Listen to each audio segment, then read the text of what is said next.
तो आज की वीडियो में हम डिस्कस करने वाले हैं कि अगर हमें म्यूचुअल फंड या फिर इक्विटी शेयर से कोई प्रॉफिट या फिर लॉस होता है तो हम उसे इनकम टैक्स की रिटर्न में कैसे शो करते हैं। बिल्कुल इन डेप्थ डिस्कशन करेंगे। तो चलिए स्टार्ट करते हैं video. Hello everyone, welcome back to our YouTube channel knowledge warehouse. This is Charu Agrawal, by profession chartered accountant. अगर आपको मेरी वीडियोस बेनिफिशियल लग रही है, प्लस अगर आप चाहते हैं कि आपको इनकम टैक्स की, जीएसटी की, जनरल अवेयरनेस, सोशल डेवलपमेंट की अपडेशन मिलती रहे, तो सब्सक्राइब करिए मेरे channel knowledge warehouse. Plus अगर आप अपनी इनकम टैक्स की रिटर्न फाइल कराना चाहते हैं तो मुझसे कॉन्टैक्ट भी कर सकते हैं। यहाँ पर मैंने अपना नंबर जो है वो मेंशन कर दिया।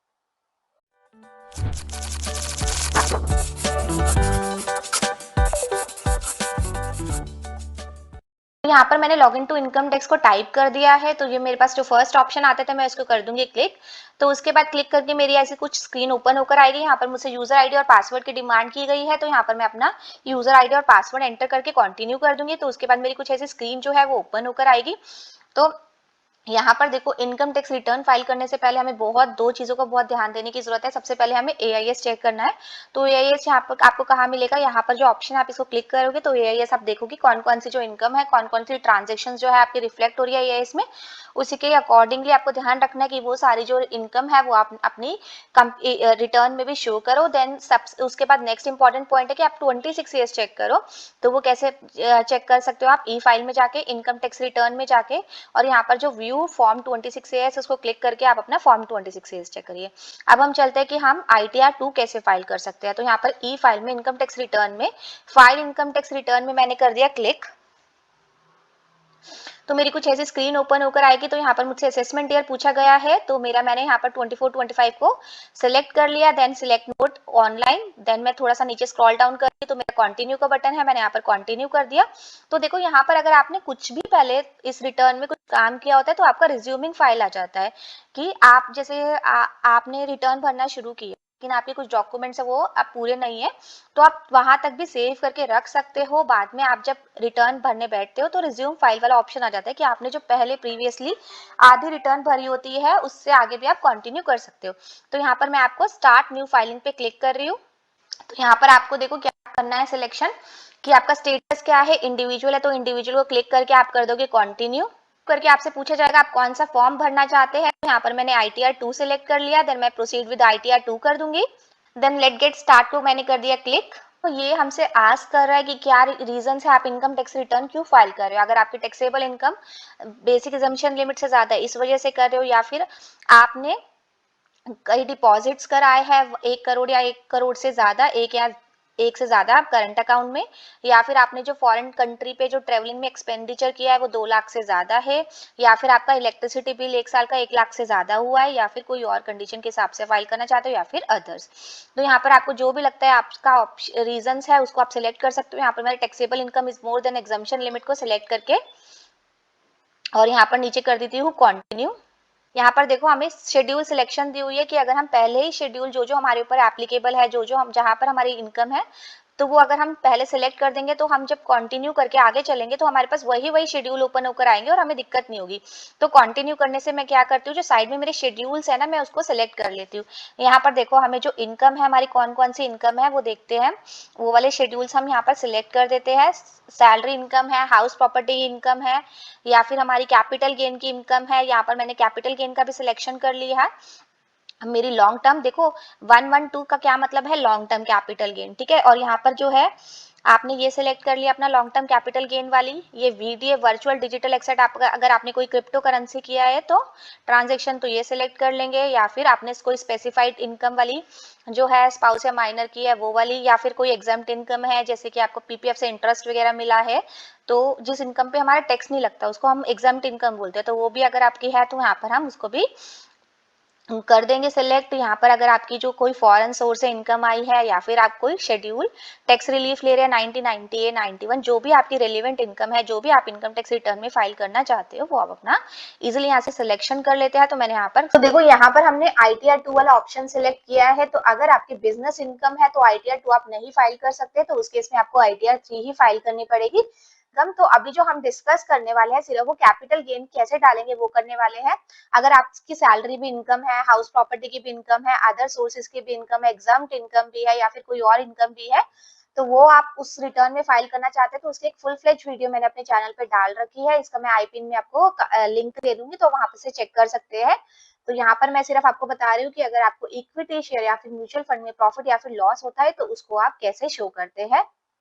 कर दिया है तो देन मैं करती हूँ अपना कंटिन्यू द क्वेश्चंस करके। कंटिन्यू कर लिया तो देखो अब मेरी शेड्यूल समरी जो है ओपन होकर आती है। सबसे इंपॉर्टेंट है, सबसे जो पहला स्टेप है हमारा वो है जनरल इन्फॉर्मेशन। जनरल इन्फॉर्मेशन को मैं क्लिक करती हूँ तो यहाँ पर आपकी सारी पर्सनल इन्फॉर्मेशन दी होती है, जैसे आपका नाम क्या है, पेन नंबर क्या है, डेट ऑफ बर्थ क्या है, आधार नंबर क्या है। देन आपका जो सेकंड है कॉन्टैक्ट डिटेल, जिसमें आपका ईमेल आईडी, फोन नंबर और एड्रेस होता है। तो ये अगर आपको चेंज तो यहाँ पर एडिट का ऑप्शन भी दिया होता है, तो आप इजीली चेंज कर सकते हो। देन आपका जो थर्ड ऑप्शन आता है वो है फाइलिंग स्टेटस। तो यहाँ पर आपके काफी सारे ऑप्शन है, जैसे कि 139(1) में जब आप within due date file करें तो आप ये सिलेक्ट करोगे, या इनकम टैक्स की return after due date file करें तो उसको हम बोलते हैं बिलेटेड रिटर्न, तो वो ये सिलेक्ट करोगे। जैसे कि मैं आपको बता दूं कि हमारे पास दो ऑप्शन है कि हम ओल्ड टैक्स रिजीम में भी कर सकते हैं, न्यू टैक्स रिजीम में भी कर सकते हैं, लेकिन जो बिलेटेड रिटर्न का ऑप्शन है वो ओल्ड टैक्स रिजीम में नहीं मिलेगा इस साल से। तो अगर आप ओल्ड टैक्स रिजीम में अपनी रिटर्न फाइल करें तो आप 31 जुलाई तक ही कर सकते हो, इसके बाद आप नहीं कर सकते। वैसे इसमें जो 31 दिसंबर तक तभी होती है कि हमें कुछ इंटरेस्ट और पेनल्टी अपना पे करना पड़ता है, लेकिन अब सिर्फ न्यू टैक्स रिजीम में ही हम फाइल कर पाएंगे बिलेटेड रिटर्न भी। देन अगर आप रिवाइज रिटर्न कर रहे हो तो ये क्लिक कर दो, या मॉडिफाइड रिटर्न ये, देन कॉन्डोनेशन ऑफ डिले तो ये। देन आपके पास ऑप्शन आता है, सबसे इंपॉर्टेंट जो ऑप्शन है कि अब जो है new tax regime default regime हो गया है, तो अगर आप ऑप्ट आउट करना चाहते हो तो आप यस करो। अगर आप ऑप्ट आउट मतलब अगर आप ऑप्ट आउट का क्या मतलब है कि अगर आप न्यू टैक्स रिजीम नहीं ऑप्ट करना चाहते, इससे बाहर निकलना चाहते हो, that means old tax regime opt करना चाहते हो तो आप यस करो। तो इस केस में हम न्यू टैक्स रिजीम से ही रिटर्न फाइल करें, तो मैंने यहाँ पर नो कर दिया। तो देन सबसे इंपॉर्टेंट है रेजिडेंशियल स्टेटस। तो जो भी आपका रेजिडेंशियल स्टेटस है, देखो जैसे कि यहाँ पर आपके तीन ऑप्शंस दिए हुए हैं, resident, non resident, resident but not ordinary resident. तो जो भी आपका है वो क्लिक करो। यहाँ पर मैंने रेजिडेंट क्लिक कर दिया। देन उसके बाद मेरा एक और सिलेक्शन आता है कि यहाँ पर बड़े सारे ऑप्शन है। अब रेजिडेंट क्यों है, तो मैं 182 डेज से ज्यादा रही हूँ, इसलिए मैंने यहाँ पर ये फर्स्ट जो ऑप्शन है वो सिलेक्ट कर दिया है। देन आप बेनिफिट ले रहे हो 115H में नहीं, ये मैंने नो कर दिया। FPI मैंने नो कर दिया। आपकी जो रिटर्न है वो रिप्रेजेंटेटिव एसएससी फाइल करा नहीं करा, डायरेक्टर हो किसी कंपनी में हो तो डिटेल डाल दो। देखो यस करते हो आप तो ये वाली नेम ऑफ द कंपनी क्या है, टाइप ऑफ कंपनी क्या है, पैन नंबर क्या है, डिन नंबर क्या है, लिस्टेड है अनलिस्टेड क्या है, जो भी अगर आप होते हो किसी में डायरेक्टर तो यहाँ पर वो सारी इन्फॉर्मेशन डाल दो। नहीं होता है तो कोई डायरेक्टरशिप नहीं, तो यहाँ पर आप कर दो उसको नो। देन कि आपने कोई अनलिस्टेड इक्विटी शेयर होल्ड कर रखे है, नहीं कर रखे तो नो। अगर यस है तो यस से अब सारी डिटेल्स आपको डालनी पड़ेगी। यहाँ पर देखो ऐड डिटेल्स अगर मैं करती हूँ तो यहाँ पर आपको इक्विटी शेयर से रिलेटेड अगर आपने कोई होल्ड किया तो आप अपनी डिटेल्स जो है वो एंटर कर देना। तो यहाँ पर देखो सबसे पहले नेम ऑफ कंपनी क्या है, किस नेम के आप किस कंपनी के आपने अनलिस्टेड शेयर एक्वायर किया है, डोमेस्टिक है फॉरेन है, पैन नंबर क्या है, ओपनिंग बैलेंस है, प्रीवियस ईयर्स में आपने कुछ एक्वायर किए थे तो इसका ओपनिंग बैलेंस क्या है, कॉस्ट ऑफ एक्विजिशन इस साल में कुछ एक्वायर किया तो यहाँ पर वो डिटेल्स आ जाएगी। तो उसके बाद जो है यहाँ पर ये सारी डिटेल आ जाएगी, डेट क्या है, फेस वैल्यू क्या है, इशू प्राइस क्या है, परचेज प्राइस क्या है। अगर आपने इस साल में कुछ शेयर ट्रांसफर कर दिए तो यहाँ पर डिटेल आ जाएगी, number of share, sale consideration number है, आपका क्लोजिंग बैलेंस आ जाएगा कि लास्ट में इस साल के एंड में आपके पास इस कितने शेयर्स बचे हैं। तो यहाँ पर आप नंबर ऑफ शेयर और कॉस्ट ऑफ एक्विजिशन करके ऐड कर दोगे। बैंक डिटेल पे क्लिक करके आप देखोगे आपके थ्रू आउट द ईयर मतलब कि आपके कौन कौन से बैंक अकाउंट थे वो सारी डिटेल आएगी। आईएफएससी कोड भी ढंग से चेक करना है, मर्जर के बाद जो है आईएफएससी कोड भी बहुत सारे बैंक के चेंज हुए हैं। तो अगर आप इन केस आपका रिफंड बनता है तो रिफंड अगर आप ढंग से आईएफएससी या बैंक डिटेल्स नहीं डालोगे बैंक अकाउंट नंबर की तो आपके पास दिक्कत होगी, आने में आ नहीं पाएगा रिफंड। तो इस केस में बैंक डिटेल्स चेक करनी बहुत जरूरी है। और एक और मेरा है यहाँ पर कि एट एनी टाइम मतलब पूरे साल में अगर आपका कोई बैंक अकाउंट आपने ओपन कराया और वो क्लोज भी हो गया, जैसे 31 दिसंबर को वो क्लोज हो गया, 31 दिसंबर 3 को, तब भी उसकी डिटेल आपको मेंशन करनी है। और यहाँ पर एक और इम्पॉर्टेंट चीज है जो आपको ध्यान में रखनी है कि आपके पास जो भी जिस भी अकाउंट में आप चाहते हो कि रिफंड आए उसको भी क्लिक करना है। यहाँ पर एक ऑप्शन आता है कि आप रिफंड इस अकाउंट में चाहते हो तो वहां पर आप टिक करके और उसको कर देंगे कंफर्म। तो मैं यहाँ पर मेरी जो जनरल इन्फॉर्मेशन है वो मैंने सारी कर दी एंटर, और मैं यहाँ पर कंफर्म करके चलती हूँ आगे। आपने अपनी जनरल इंफॉर्मेशन सारी की सारी डाल दी तो आपका एक कंफर्म्ड वाला ऑप्शन भी ऐसे आ गया टिक होकर कंफर्म्ड कि आपकी जनरल इंफॉर्मेशन सारी की सारी फिल हो गई है। देन हमारा चलता है कैपिटल गेन। तो कैपिटल इनको मैंने कर दिया क्लिक।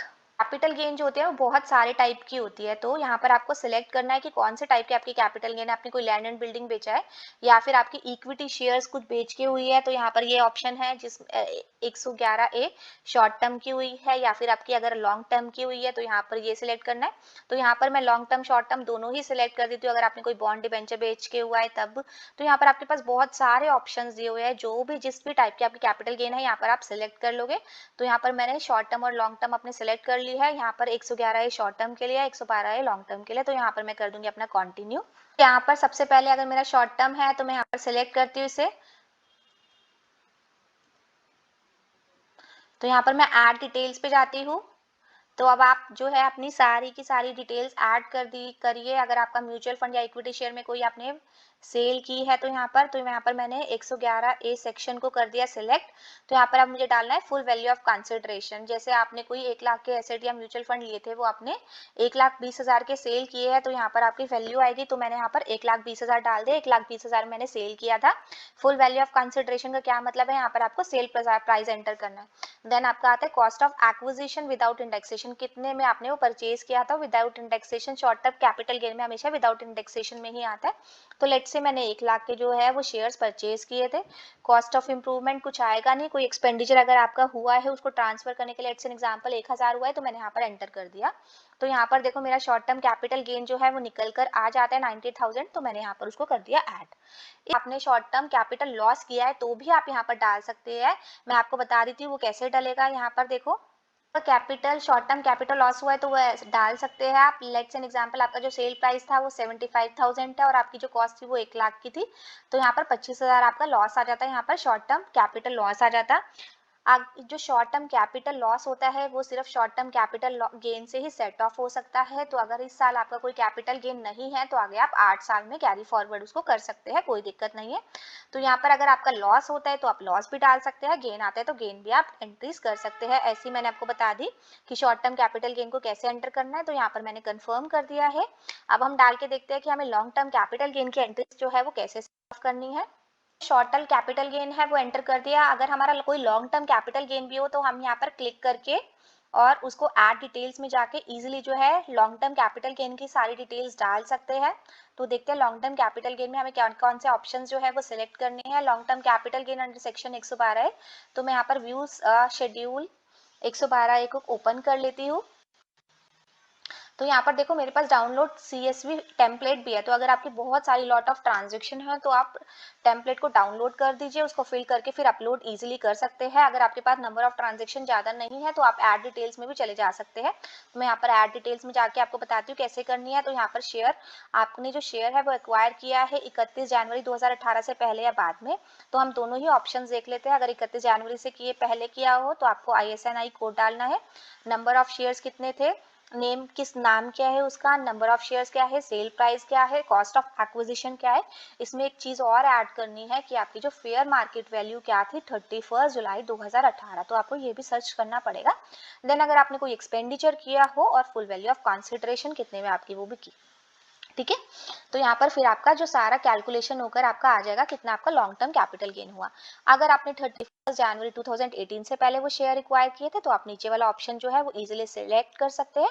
और यहाँ पर आपको लिमिटेड ही इंफॉर्मेशन डालनी है, कितनी का आपने कॉस्ट ऑफ एक्विजिशन किया था, मतलब कितना आपका परचेज प्राइस था। कॉस्ट ऑफ एक्विजिशन का क्या मतलब है, कितना आपका परचेज प्राइस था। यहाँ पर full of value of consideration कितना आपका सेल प्राइस था और कितना आपका एक्सपेंसेस यहाँ पर लगा है।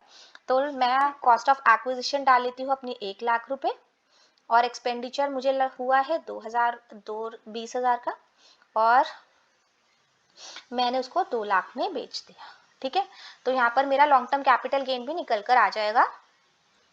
वो सारी डिटेल्स आ जाती है, आप क्रॉस चेक भी कर सकते हो। 2 लाख का आपका सेल कंसिडरेशन था, 1 लाख की आपने परचेज की थी और 20,000 का आपका एक्सपेंसेस था। तो आपको क्या हुआ, 1,20,000 का जो है आपको कॉस्ट ऑफ एक्विजिशन पड़ी, आपको टोटल पड़ी है 1,20,000 और आपको 80,000 का जो हो गया वो लॉन्ग टर्म कैपिटल गेन निकल कर आ गया। तो यहाँ पर आप कंफर्म कर लीजिए। और तो यहाँ पर देखो शेड्यूल आ गया, आपका शॉर्ट टर्म कैपिटल गेन इतना था, लॉन्ग टर्म कैपिटल गेन इतना था। आप यहाँ पर अगर कोई लॉन्ग टर्म कैपिटल लॉस हो तो वो भी एंटर कर सकते हैं। सेल कंसिडरेशन आपकी ज्यादा हो, सेल कंसिडरेशन आपकी कम हो, कॉस्ट ऑफ एक्विजिशन ज्यादा हो तो ये हो जाएगा, तो आपका लॉस आएगा। और सबसे बड़ी इंपॉर्टेंट बात है, अगर आपका लॉस है तो वो सिर्फ लॉन्ग टर्म कैपिटल लॉस से ही, गेन से ही सेट ऑफ हो सकता है। अगर इस साल में आपका लॉन्ग टर्म कैपिटल गेन नहीं है और सिर्फ लॉस है तो हम आगे 8 सालों तक उसको कैरी फॉरवर्ड भी कर सकते हैं, लेकिन उसकी डिटेल हमें रिटर्न में डालनी बहुत ज्यादा इंपॉर्टेंट है। देन अगर आपका कैपिटल गेन हो, अगर आपका शॉर्ट टर्म कैपिटल लॉस हो तो वो लॉन्ग टर्म से भी एडजस्ट हो सकता है, शॉर्ट टर्म से भी एडजस्ट हो सकता है, लेकिन और किसी और इनकम से एडजस्ट नहीं होगा। और इसको भी आप आने वाले 8 साल तक कैरी फॉरवर्ड कर सकते हो। तो यहाँ पर आपका दोनों के दोनों निकल के आ गए, लॉन्ग टर्म इतना है, शॉर्ट टर्म इतना है। देन तो देखो यहाँ पर जो एफ इंफॉर्मेशन है, information about accrual and receipt of capital gain, तो यहाँ का ब्रेकअप दिया हुआ है कि कौन से महीने में आपको कैपिटल गेन हुआ, तो ये एडिटेबल फील्ड है, तो आप इजीली डाल सकते हैं। इनकेस आपने सितंबर में कुछ शेयर्स या म्यूचुअल फंड बेचे हो और आपको सितंबर में वो गेन हुआ हो तो यहाँ पर आ जाएगा वो अपना। तो देखो यहाँ पर आ गया, शॉर्ट टर्म कैपिटल गेन पे आपको 15% जो है टैक्स लगेगा और लॉन्ग टर्म कैपिटल गेन का आपका 10% लगेगा। तो यहाँ पर आप इजिली ये भी अपना क्रॉस चेक करिए कि यहाँ पर आपने जो टाइम पीरियड दिखा रहा है कि इसी ड्यूरेशन में आपको प्रॉफिट हुआ है, अगर आपका मार्च में हुआ है तो आप मार्च वाले में जाइए, यहाँ पर एडिट करके और वो इजीली जो है आप वहाँ पर सिलेक्ट कर सकते हैं जो भी जिस भी मंथ में आपका हुआ है। ठीक है, तो यहाँ पर मेरा जून में ही मैं कंसिडर कर रही हूँ, मेरा जून में ही हुआ है। अगर आपका नहीं हुआ तो आप देखो एडिट वाला ऑप्शन खुल गया है, तो आप 19,000 यहाँ पर से हटाकर मार्च में भी डाल सकते हैं। तो यहाँ पर आप ये एडिटेबल फील्ड है और आप उसके बाद उसको कर दीजिए सेव एंड देन कंफर्म। तो यहाँ पर हमने अपना कैपिटल गेन जो है वो पूरा का पूरा फुल कर लिया, चाहे लॉन्ग टर्म हो चाहे शॉर्ट टर्म हो। प्लस मैंने आपको बता भी दिया अगर आपका कोई लॉस हो तो वो भी आप कैसे अपना डालेंगे। होपफुली आपको समझ आया होगा कि कैसे हमें ITR 2 फाइल करनी है। यहाँ पर हमने ये भी थोड़ा समझ लिया है कि अगर आपके कैपिटल गेन पे कोई लॉसेस वगैरह हो म्यूचुअल फंड या फिर इक्विटी शेयर को बेचने में, तो वो भी आप कैसे यहाँ पर डालोगे। तो आज की वीडियो में इतना ही, मिलते हैं नेक्स्ट वीडियो में। अगर आपको मेरी वीडियोस बेनिफिशियल लग रही है तो मेरे चैनल को सब्सक्राइब जरूर करिए, क्योंकि आगे और भी बेनिफिशियल वीडियोस मैं अपलोड करने वाली हूँ जिससे आपको टाइम टू टाइम नोटिफिकेशन मिलती रहेगी।